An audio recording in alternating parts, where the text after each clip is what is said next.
NCP Dhaka মহানগর আয়োজিত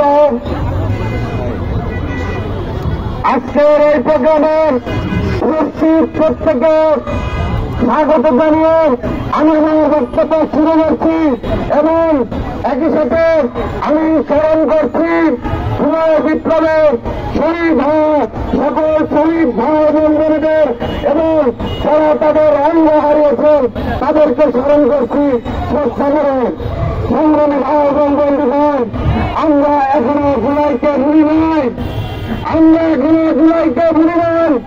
একমাত্র জুলাইয়ের শক্তি আছে আওয়ামী লীগের নিশানা বাংলাদেশ থেকে উঠে দেওয়ার। এই কথা আমার নয়, এই কথা একজন মেয়ে হারানো শহীদের বাবার কথা। তিনি বলেছেন, তোমরা যদি নতুন প্রজন্মের সত্যিই প্রতিনিধিত্ব করতে চাও, তোমরা যদি সত্যিই আওয়ামী লীগের নাম নিশানা আদর্শিকভাবে বাংলাদেশের নদীতে মুছে দিতে চাও, তাহলে তোমাদের জুলাইকে আশ্রয় করতে হবে। সংগ্রামী ভাই এবং বন্ধুগণ, আমরা তার পরামর্শ দিই নাই। আমরা বলতে চাই, আওয়ামী লীগকে বিচারিক প্রক্রিয়ায় নিষিদ্ধ করতে হবে। সর্বপ্রথম এই মুহূর্তে মিডিয়ায় সবচেয়ে বেশি আলোচিত হচ্ছে আওয়ামী লীগের নির্বাচনে আসা প্রসঙ্গ। আমরা বলতে চাই, সেই আওয়ামী লীগ মিডিয়ার হত্যাকাণ্ড ঘটিয়েছে, সেই আওয়ামী লীগ সাতটা গণহত্যা ঘটিয়েছে, সেই আওয়ামী লীগ আপনার বিশ্বজিতের হত্যাকাণ্ড ঘটিয়েছে, সেই আওয়ামী লীগ ঘটিয়েছে নদী বিরোধী আন্দোলনে হত্যাকাণ্ড।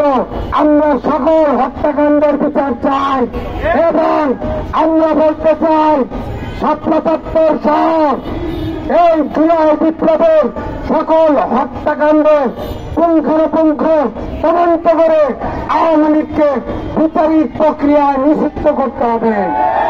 সংগ্রামী ভাই এবং বন্ধুগণ, দ্বিতীয় বিশ্বযুদ্ধের সময় নাৎসি পার্টিকে ইউরোপ থেকে চূড়ান্তভাবে উৎখাত করা হয়েছিল। তাদের নাম নিশানা এখনো ইউরোপের কোন দেশে গিয়ে পাওয়া যায় না। আমরা বলতে চাই, নাৎসি পার্টির চাইতে ভয়ঙ্কর দল এই আওয়ামী লীগ। এই আওয়ামী লীগের স্থান এই বাংলাদেশের মাটিতে হবে না। তারা জুলাই হত্যাকাণ্ডের মাধ্যমে চূড়ান্তভাবে লেজিটিমেসি হারিয়েছে। এখন তারা পিনিয়ে আওয়ামী লীগের ভোট চুরি করতে চান, ভোটের রাজনীতির মাধ্যমে আওয়ামী লীগকে পুনর্বাসন করতে চান, তারা সাবধান হয়ে যান। এই দেশে আওয়ামী লীগের কোন প্রকার কোন রাজনীতি চলবে না। সংগ্রামী ভাই এবং বন্ধুগণ, এটি আমাদের জুলাই বিপ্লবের সকল আহত এবং শহীদদের প্রতি কমিটমেন্ট। ইনকিলাব জিন্দাবাদ।